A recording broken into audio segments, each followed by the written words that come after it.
تنزیل ممن خلق الارض والسماوات لا اللہ، یہ اس ہستی کا کلام ہے جس نے زمین کو بنایا، آسمانوں کو انہ لقول فصل، یہ فیصلہ کن قول آ رہی، اس میں کوئی شک، اور میرے نبی کا فرمان ہے کہ اندھیری رات کی طرح فتنے چھا جائیں، قرآن کو مضبوطی سے پکڑو، فإنہ ماحل الحسد وشافع وشفاع، یہ جس کے بارے میں جھگڑا کرے گا اللہ وہ اس کا جھگڑا بھی مانے گا، اس کی سفارش کرے گا اللہ اس کی سفارش بھی قبول، من جعلہ امامہ بعدہ الی الجنہ، کہ قرآن کو آگے رکھ کر زندگی گزارے گا، یہ اس کے تابع ہو، یہ قرآن سے جنت میں لے جائے، جعلہ خلفہ ساقہ الی النار، جسے پیچھے رکھے گا اسے قرآن تک کا دے کے جہاں۔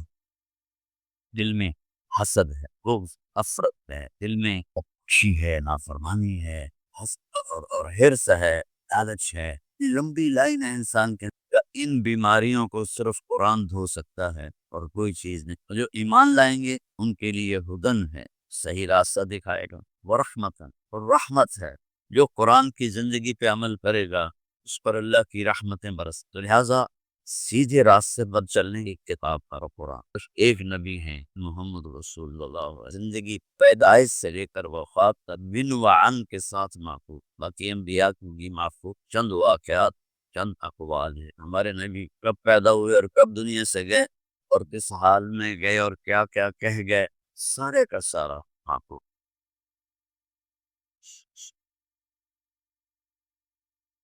السلام علیکم ورحمۃ اللہ وبرکاتہ، بسم اللہ الرحمن الرحیم، الصلاۃ والسلام علی رسول وعلی آلہ واصحابہ اجمعین، اما بعد، میرے محترم بھائیو بہنوں، بچوں بچیوں، بیٹوں بیٹو، دوستو، اللہ نے جتنی مخلوق پیدا کی ہے اس میں صرف انسان کو امتحان کی پیدا کیا ہے، خلق الموت والحیات لیبلوکم احسن عملا، اپنی زندگی اور موت کا نظام چلایا تھا کہ دیکھیں کہ تم نے سب سے اچھا عمل کون کر کے اللہ کے پاس ہے، انا جعلنا ما علی الارض زینۃ لہا لنبلوہم ایہم احسن، ہم نے زمین کو خوبصورت بنایا تاکہ ہم دیکھیں کہ تم نے اچھا عمل کون کیا۔ ساری مخلوق انسان کے علاوہ پڑھی لکھی پیدا، انسان بالکل جاہل پیدا ہوتا ہے، اس کی اپنی کوئی زبان نہیں ہوتی، یہ جو ماں باپ سے سنتا ہے اس کو سیکھتا ہے، اور پرندے ممکن ماں مر جائے، باپ مر جائے، انڈے سے نکلے گا وہ اپنی زبان بول، تو اللہ نے انسان کو امتحان میں ڈالا اور اس کو فہدیناہ النجدین، زندگی کے دو راستے سکھائے، ایک ہے فمن شاء فلیکفر، دوسرا ہے فمن شاء فلیؤمن، اللہ نے کہا چاہو تو نافرمان بن کے زندگی گزارو، چاہو تو فرما بردار بن کے زندگی گزارو، انا ہدیناہ السبیل اما شاکرا و اما کفور، ہم نے آپ کو راستہ دکھا دیا ہے، چاہو تو نیک بن کے چلو، چاہو تو نافرمان بن کے چلو، پھر اس کا آخر اللہ تعالیٰ نے رکھا ہے، ان یوم الفصل کان میقاتا، فیصلے کا دن قیامت مقرر ہو چکا ہے، اور اس دن اللہ تعالیٰ فیصلہ فرمائے گا، نافرمانوں کے لیے الگ، فرما برداروں کے لیے الگ، نافرمان ناکام ہوں اور فرما بردار کامیاب ہوں، تو اس کے لیے پھر اللہ تعالیٰ نے 1,24,000 نبیوں کو بھیجا، سب سے آخر میں جناب رسول اللہ محمد بن عبداللہ صلی اللہ تعالیٰ علیہ وسلم، عربی ہاشمی قریشی کو اللہ تعالیٰ نے آخری نبی بنا کر بھیجا، اب آپ کے بعد کوئی نبی نہیں، اللہ تعالیٰ نے آسمان سے کتابیں اتاری، چھوٹی بھی بڑی، اور سب سے آخری کتاب اللہ تعالیٰ نے قرآن کو اتارا، تو یہ ساری کتابیں اور چھوٹی کتابیں یہ رمضان المبارک میں اللہ تعالیٰ نے اتاری، اللہ کی کیا حکمت ہے اس میں، یکم رمضان کو ابراہیم علیہ السلام پر چھوٹے چھوٹے کتابیں اتری، 2 رمضان کو موسیٰ علیہ السلام پر تورات اتری، اور 8 رمضان کو داؤد علیہ السلام پر زبور اتری، اور 12 رمضان کو عیسیٰ علیہ السلام پر، یا 18 رمضان کو عیسیٰ علیہ السلام پر انجیل اتری، جس کو آج بائبل کہتے ہیں، اور 21 رمضان کو جس کو لیلۃ القدر کہا جاتا ہے، غار حرا میں آپ پر قرآن اترا، لیکن پچھلی کتابوں کے اترنے اور اس کے اترنے میں فرق ہے۔ پچھلی کتابیں پوری لکھی ہوئی دے دی گئی، اور قرآن تھوڑا تھوڑا تھوڑا تھوڑا تھوڑا نزلناہ تنزیلا، ہم نے اسے تھوڑا تھوڑا تھوڑا تھوڑا کر کے 23 برس میں اللہ تعالیٰ نے اس کو مکمل کیا۔ اس کی پہلی آیت تھی اقرأ بسم ربک الذی خلق خلق الانسان من علق، اور اس کی آخری آیت تھی واتقوا یوما ترجعون فیہ الی اللہ ثم توفی کل نفس بما کسبت۔ یہ سورہ بقرہ کی آیت ہے۔ تو اللہ تعالیٰ نے قرآن کو عربی میں، اور جو پچھلی کتابیں تھیں ان کو عبرانی میں، پچھلی کتابیں تبدیل ہو گئیں، ان کے اپنے علماء نے تبدیل کر دی، اور بائبل کے تو اصل لینگویج ہی نہیں ملتی، اس کی صرف ٹرانسلیشن ملتے ہیں، اور جو تورات ہے وہ بھی مکمل نہیں ہے، تھوڑی بہت اس کو زندہ کیا گیا ہے۔ قرآن ایک ایسی کتاب ہے جس کے بارے میں اللہ نے فرمایا انا نحن نزلنا الذکر وانا لہ لحافظ، ہم نے اسے اتارا ہے اور ہم اس کی حفاظت کریں۔ پھر اللہ نے کہا انہ لقول فصل، یہ فیصلہ کن قول ہے۔ پھر اللہ تعالیٰ نے اس کے بارے میں فرمایا لا ریب فیہ، اس میں کوئی شک نہیں۔ پھر اللہ تعالیٰ نے فرمایا وتمت کلمۃ ربک صدقا وعدلا لا مبدل لکلماتہ وہو السمیع العلیم، اللہ تعالیٰ نے، تیرے رب نے اپنے کلام کو مکمل کر دیا، ہر طرح سے سچائی بھی کے ساتھ بھی اور عدل کے ساتھ بھی، اب دنیا کی کوئی طاقت اس کو بدل نہیں سکتی۔ دوسری جگہ فرمایا تفصیل الکتاب لا ریب فیہ، اس میں تفصیل سے تمہیں زندگی سمجھا دی گئی ہے اور اس میں کوئی شک۔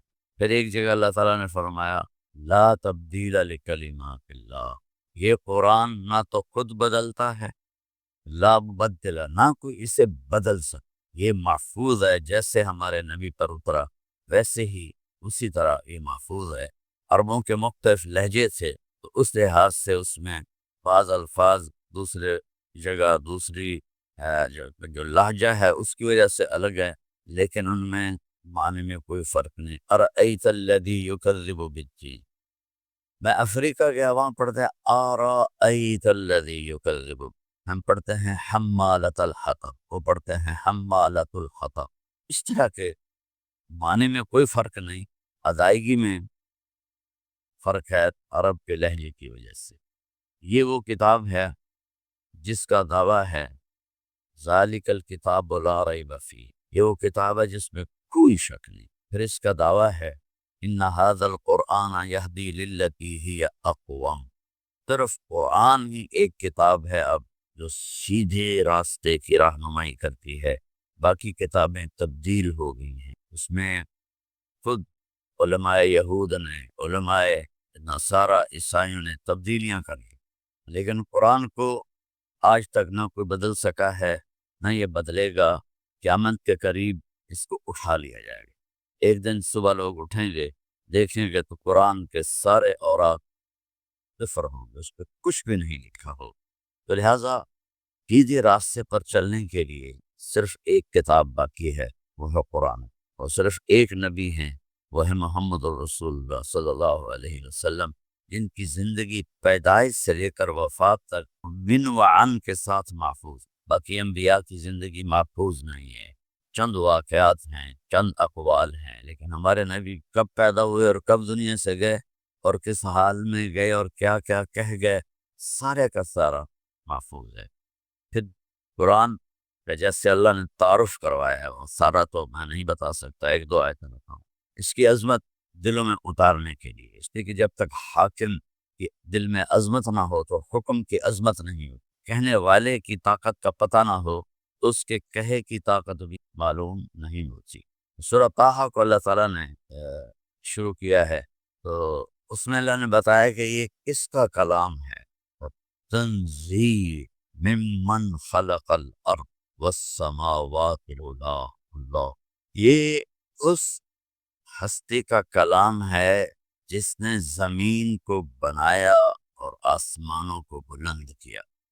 اور تنزیل کا قرآن ایک کلام ہے، کتاب بعد میں ہے، اور یہ فرق ہے، قرآن اللہ کا کلام ہے، اللہ کی ذات سے نکلا ہے۔ باقی 3 کتابیں لکھوائی گئیں، تورات، زبور، انجیل، بائبل لکھوائی گئی، وہ تبدیل ہو گئی۔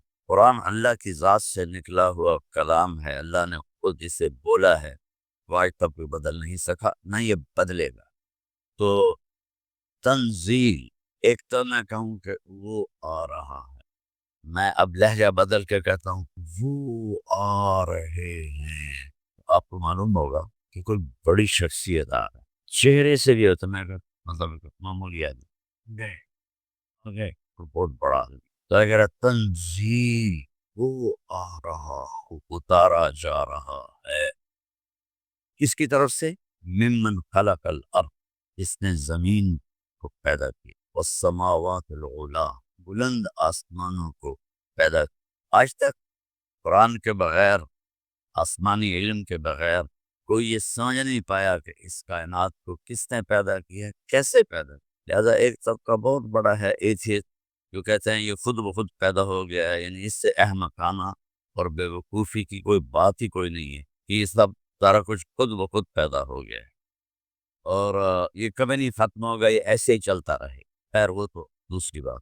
تو اللہ نے تعارف اس طرح کرا ہے کہ پہلے حاکم کا، جس نے کلام اتارا ہے، پہلے اس کی عظمت اللہ نے بیٹھا ہے، ممن خلق الارض والسماوات العلا، زمین کا بنانے والا، بلند آسمانوں کا بنانے والا کون ہے؟ تو اللہ نے ابھی اپنا ذاتی نام نہیں بتایا، تعریف صفتیں بتائیں، نام پیچھے جا رہا ہے، اندر انسان کے شوق بڑھتا جا رہا ہے کون؟ تو آتا ہے الرحمن، یہ رحمان ہے جس نے اتارا۔ اللہ کی سب سے اعلیٰ صفت ہے وحدانیت کے بعد الرحمن، یہ رحمان نے اتارا ہے۔ رحمان وہ ہوتا ہے جو حد درجے رحم کرنے والا ہو، تو جو وہ یہ کلام بھیج رہا ہے یہ سخت، یہ شدت والا نہیں، رحمت والا ہے۔ کون ہے بھئی وہ الرحمن؟ پھر بھی نام نہیں بتایا، علی العرش استویٰ، عرشوں پر اس نے استوا کیا ہے۔ کون ہے جس نے عرشوں پر استوا کیا ہے؟ تو پھر نام نہیں بتایا، آگے اپنی حکومت بتائی، لہو ما فی السماوات، آسمانوں میں جو کچھ ہے وہ اللہ، وما فی الارض، زمین میں جو کچھ ہے وہ اللہ، وما بینہما، اس کے درمیان جو کچھ ہے اللہ کا، وما تحت الثری، زمین کی تہ میں جو کچھ ہے اللہ کا، للہ المشرق والمغرب فأینما تولوا فثم وجہ اللہ، مشرق بھی اللہ کا، مغرب بھی اللہ کا، جدھر دیکھو گے اللہ کی قدرت کے نظارے تمہیں نظر آئیں گے۔ تو پھر سوال کون ہے بھائی؟ پتہ تو بتاؤ ہے کون؟ تو پھر صفت آئی، فَإِن تَجْهَرْ بِالْقَوْلِ فَإِنَّهُ يَعْلَمُ السِّرَّ وَأَخْفَى، اور وہ ہے کہ تم زور سے بولو جیسا میں بول رہا ہوں، یا تم دل میں بولو، دل میں، جیسے آپ دیکھیں میں نے ہونٹ بند کر لیے، میں کچھ بولا ہوں، اسے میرے کانوں نے نہیں سنا، فیل کیا ہے، محسوس کیا ہے۔ تو اللہ کہتا ہے کہ اگر تم وہ ہو کہ ساری کائنات کے انسان، مرد، عورت، جنات، زور سے بولو یا دل میں بولو، وہ تمہارے اونچی بولنے کو بھی سنتا ہے، اور تمہارے دل میں جو خیال اٹھ رہے ہیں ان کو بھی سنتا ہے۔ یہ اپنی ہیبت بٹھائی، چونکہ کہنے والے کو آپ نہیں جانتے، اس کے کہے کو بھی نہیں جانتے۔ آج قرآن پہ عمل کیوں نہیں ہے؟ کیوں؟ اللہ کو لوگ جانتی، اللہ کا سیدھا نام بھی لینا نہیں آتا، خدا کہتے رہتے ہیں، خدا کہتے رہتے ہیں۔ اب آیا اللہ کا نام، اب میں پیچھے سے پڑھتا ہوں، تنزیل ممن خلق الارض والسماوات العلا الرحمن علی العرش استوى له ما في السماوات وما في الارض وما بينهما وما تحت الثرى وإن تجهر بالقول فإنه يعلم السر وأخفى۔ اتنی لمبی اپنی ہیبت، قدرت، طاقت بیان کی، اور انسانی شوق پڑ گیا، یار بتاؤ تو صحیح ہے کون؟ تب آیا اللہ، اللہ نے اپنا اب نام لیا، اللہ، یہ اتارنے والا، زمین بچھانے والا، آسمان اٹھانے والا، اور رحمان انتہائی مہربان، عرش پہ استوا کرنے والا، زمین آسمان کا اوپر نیچے دائیں بائیں آگے پیچھے مشرق مغرب شمال جنوب کا مالک، اور سب کی سننے والا، چاہے زور سے بولیں یا دل میں۔ کون ہے بھائی؟ اب تو بتاؤ، دل دھڑک رہا ہے۔ اللہ کیسا ہے؟ لا الہ الا، اس کے سوا کوئی عبادت کے قابل، اس کے سوا کوئی مدد کے قابل، اس کے سوا کوئی دینے والا نہیں، اس کے سوا کوئی مارنے والا نہیں، اس کے سوا کوئی زندگی دینے والا۔ تو کیسا ہے وہ؟ لا الہ الا ہو، ایک اکیلا ہے، اس کا کوئی شریک نہیں، اس کے کوئی مد مقابل نہیں۔ الملک لا شریک لہ، الفرد لا ند لہ، تنہا ہے، اس کی مثل کوئی نہیں۔ العلی لا سمیع لہ، بلند ہے، اس کا ہمسر کوئی۔ الاول بلا بدایہ، اس کی وہ سب سے پہلے ہے، اس کی ابتدا کوئی۔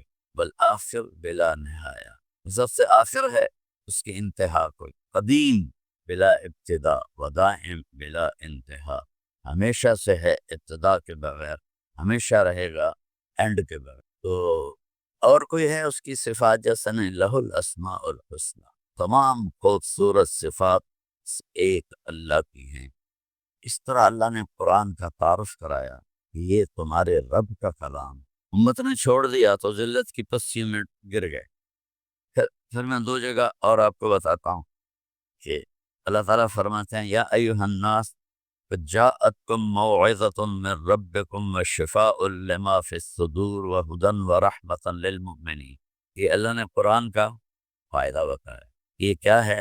تمہارے پاس یا ایھا الناس کہا، یا الذین آمنوا نہیں کہا، صرف مسلمانوں کو نہیں کہا، بلکہ اس قرآن کے بعد پوری دنیا کے لیے اب ایک ہی کتاب ہے، وہ قرآن ہے۔ باقی کتابیں ویسے ہی بدلی ہوئی ہیں، ان میں ویسے ہی اتنے مذاہب ہیں جن میں بت پرستی آ گئی ہے۔ اپنے ہاتھوں سے، کمال نادانی کی بات ہے، اپنے ہاتھوں سے ایک بناتے ہیں، پہلے پتھر سے بناتے تھے، اب پلاسٹک سے بناتے ہیں، وہ اسی کے آگے ہاتھ جوڑ کے کھڑے ہو کر اس سے مانگ رہے ہوتے ہیں۔ بھلا اس سے زیادہ نادانی کی کوئی بات ہو سکتی ہے؟ ہاتھوں سے بنی ہوئی چیز کی پوجا شروع کر دیں۔ اللہ کے نبی کے دور میں بنو حنیفہ تھے، تو یہ جب نجد میں رہتے تھے ریاض کی طرف، تو ان کے ایک سال کھجوریں بہت زیادہ ہوئیں، تو انہوں نے فالتو کھجوروں کا بت بنا دیا اور ایک سال تک اس کی پوجا کرتے رہے۔ اگلے سال خشک سالی ہوئی، پھل تھوڑا آیا، تو اسی خدا کو توڑ توڑ کے تقسیم کر کے کھا گئے۔ یہ انسانی عقل تھی، اس وقت بھی تھی، اب بھی یہی حال ہے۔ پتھر کے بت بناتے ہیں، پلاسٹک کے بت بناتے ہیں، پر انہی کے آگے ان کو سجدے بھی کرتے ہیں، ان کے آگے ہاتھ بھی جوڑتے ہیں۔ تو میرا اللہ کہہ رہا ہے میں نے تمہارے لیے، اے دنیا کے انسانوں، تمہارے پاس ایک نصیحت آئی ہے، اور یہ اس کے 3 کام ہیں۔ شفاء لما فی الصدور، دل کے اندر کی بیماریوں کو صرف قرآن شفا دے سکے۔ دل کی سب سے بڑی بیماری کیا ہے؟ شرک، اللہ کا شریک ٹھہرانا۔ اللہ بھی ہے اور اللہ کے ساتھ کئی بھگوان بھی ہیں، اور کئی دیوتا ہیں، کئی دیویاں ہیں۔ تو اللہ تعالیٰ نے کہا کہ نہ، یہ جو شرک ہے قرآن اس کو دھوتا ہے۔ پھر دل میں حسد ہے، بغض ہے، نفرت ہے، اور دل میں بدماشی ہے، نافرمانی ہے، اور حرص ہے، لالچ ہے۔ اتنی لمبی لائن ہے انسان کے اندر کہ ان بیماریوں کو صرف قرآن دھو سکتا ہے اور کوئی چیز نہیں دھو سکتی۔ اور جو ایمان لائیں گے ان کے لیے ہدن ہے، صحیح راستہ دکھائے گا، ورحمتن، اور رحمت ہے۔ جو قرآن کی زندگی پہ عمل کرے گا اس پر اللہ کی رحمتیں برستی رہیں۔ اور پھر اللہ تعالیٰ نے دوسری جگہ فرمایا اللہ نزل احسن الحدیث، اللہ تعالیٰ نے جتنے بھی کلام آسمان سے اتارے ہیں ان میں سب سے خوبصورت قرآن ہے۔ احسن الحدیث، مثانیہ کے مضمون بار بار دہرائے جاتے ہیں تاکہ دل میں تقشعر منہ جلود الذین یخشون ربہم، جب اس قرآن کو سنا جاتا ہے تو جو اللہ سے ڈرنے والے ہیں ان کے رونگٹے کھڑے ہو جاتے ہیں۔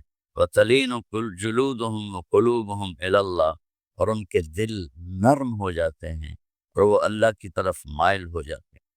تو میرے عزیزو، قرآن اور رمضان ان کا آپس میں بہت جوڑ ہے۔ تو میری آپ سب سے گزارش ہے، اللہ نے ہمیں قیام اللیل دیا۔ تراویح کا نام تو بعد میں پڑا ہے، اصل نام قیام اللیل ہے، رات کی نماز۔ تو اس میں یہ اس پر یوٹیوب پر لڑائی ہو رہی ہے، 8 نہیں ہیں، 20 ہیں، 20 نہیں ہیں، 8 ہیں۔ بھائیو، پوری امت نے سینکڑوں سال 20 رکعت پڑھی، اور امت کا جو عمل ہوتا ہے صدیوں کے ساتھ، وہ بہت بڑی دلیل اور حجت ہوتا ہے۔ ہاں، 8 کی روایت موجود ہے، میرے نبی نے 8 ہی پڑھائیں، اور ابوبکر کے زمانے میں 8 ہی پڑھی جاتی تھی، حضرت عمر کے ابتدائی دور میں 8 ہی پڑھی جاتی تھی۔ پھر انہوں نے سب کو جمع کیا، موطا امام مالک کی روایت ہے کہ آپ نے ابی بن کعب اور تمیم داری سے فرمایا کہ 20 تراویح پہ لوگوں کو جمع کرو. اس سے سب صحابہ نے قبول کیا. کسی نے نہیں کہا یہ تو بدعت ہے. پہلے تو 8 پڑھی جاتی تھیں چونکہ یہ نوافل ہیں. نفل زیادہ پڑھو نفل تھوڑے پڑھو اس میں کوئی بدعت کی بات نہیں ہے. بلکہ خلافت راشدہ کے دور میں 20 چلتی تھی، بعد میں 20 چلی. پھر تراویح کا نام کیسے پڑا اس کا کہ مکے والے 4 تراویح پڑھتے تھے اور پھر ایک طواف کرتے. ترویح اس کو کہتے ہیں ترویح. آرام کرتے تھے، ذرا پاؤں کھول لیتے تھے اور طواف کر لیتے. پھر 4 تراویح پڑھتے تھے پھر ایک طواف کرتے. یہ دوسرا ترویح. پھر 4 تراویح پڑھتے تھے پھر طواف کرتے تھے. یہ تیسرا ترویح. پھر 4 تراویح پڑھتے تھے پھر ایک طواف کر. پھر 4 تراویح پڑھتے تھے پھر ایک طواف کر. 5 طواف ہو جاتے تھے. یہاں سے اس کا نام تراویح پڑا. تو اہل مدینہ جو تھے امام مالک کے دور میں، اہل مدینہ انہوں نے جب دیکھا کہ وہاں تو 20 تراویح پڑھی جاتی ہیں، بھائی وہاں تو 5 طواف ہوتے ہیں، تو بھائی ہم کیا کریں طواف کے مقابلے میں 40 تراویح پڑھتے. تو اس میں لڑنے والی تو مجھے بالکل حماقت ہی نظر آتی ہے. 8 پڑھ لے وہ بھی ٹھیک ہے، 20 پڑھ لے وہ بھی ٹھیک ہے، لیکن یقیناً 20 پڑھنے والے کا اجر زیادہ ہے. قیام اللیل کی جو نماز ہے یہ اس کے ہر سجدے پر 1500 نیکی لکھی جاتی ہے. 8 پڑھ کے جانے والا لے گیا 12,000 اور 20 یہ اور 3 وتر، تو وہ 20 پر اس کو 40 سجدے ملے تو اس کو 60,000 نیکی ملی. اور پھر اوپر 6 سجدے ملے تو 9,000 نیکی ملی. تو وہ 69,000 نیکیاں لے کے گیا. اب آپ خود فیصلہ فرما لیں کہ اس کی لڑنے کی چیز کوئی نہیں ہے، یہ اجر کی چیز ہے. اس کو زندگی سال میں ایک دفعہ تو آتا ہے، 20 پڑھا کریں اللہ راضی ہوگا، اللہ کا نبی خوش ہوگا. اور اس کی سب سے بڑی جو بندگی ہے وہ تو روزہ ہے، اور روزے کے بعد سب سے بڑی بندگی قرآن کی تلاوت. میرے نبی جبریل آتے تھے، ان کے ساتھ پورا مہینہ قرآن کا دور فرماتے. اور آپ نے 9 رمضان دے 9، 2 ہجری میں فرض ہوا اور 11 ہجری آپ کا انتقال ہو گیا. 11 ہجری کا رمضان آپ نے نہیں دیکھا. محرم میں 11 ہجری شروع ہوئی اور ربیع الاول میں آپ کا انتقال ہو گیا. تو جس سال آپ کا انتقال ہوا اس سال آپ نے جبریل کے ساتھ 2 دفعہ قرآن کا تکرار کیا. پہلے جبریل پڑھتے تھے پھر آپ پڑھتے تھے، پھر جبریل پڑھتے تھے پھر آپ پڑھتے تھے. جس سال آپ دنیا سے گئے اس سال 2 دفعہ قرآن کو ختم کیا گیا. اور میرے نبی کا فرمان ہے ذل توسط علیکم الامور کا قطع اللیل المظلم فعلیکم بالقرآن. جب اندھیری رات کی طرح فتنے چھا جائیں تو قرآن کو مضبوطی سے پکڑ لو. فَإِنَّهُ مَاحِلُ الْمُصَدَّقُ وَشَافِعُ الْمُشَفَّعُ. کہ جس کے بارے میں جھگڑا کرے گا اللہ وہ اس کا جھگڑا بھی مانے گا، جس کی سفارش کرے گا اللہ اس کی سفارش بھی قبول کرے گا. من جعلہ امامہ قادہ الی الجنہ. جو قرآن کو آگے رکھ کر زندگی گزارے گا یعنی اس کے تابع ہو کر تو یہ قرآن اسے جنت میں لے جائے گا. من جعلہ خلفہ ساقہ الی النار. جسے پیچھے رکھے گا اسے قرآن دھکا دے کے جہنم میں ڈال دے. جتنے یہ بیٹھے ہوئے ہیں یوٹیوب پر اور دین کو بیان کر رہے ہیں، وہ دین نہیں بیان کر رہے، وہ تو لڑائیاں کر رہے ہیں. کوئی رفع یدین پہ جھگڑے کر رہا ہے، کوئی 8-20 پہ جھگڑے کر رہا ہے، کوئی کسی چیز پہ جھگڑے کر رہا ہے، کوئی صحابہ کی جنگوں پہ جھگڑے کر رہا ہے. میرے بھائیو، اللہ تعالیٰ نے جن چیزوں کے بارے میں ہم سے سوال کرنا ہے وہ لوگوں کو بتاؤ کن چیزوں میں پھنسا دیا ہے جن کا آخرت میں آپ سے سوال نہیں. تلک امۃ قد خلت لہا ما کسبت ولکم ما کسبتم ولا تسألون عما كانوا يعملون. وہ لوگ چلے گئے، جو کیا وہ ان کا اجر، جو غلط کیا وہ ان کا گناہ. تم سے تھوڑے پوچھا جائے گا.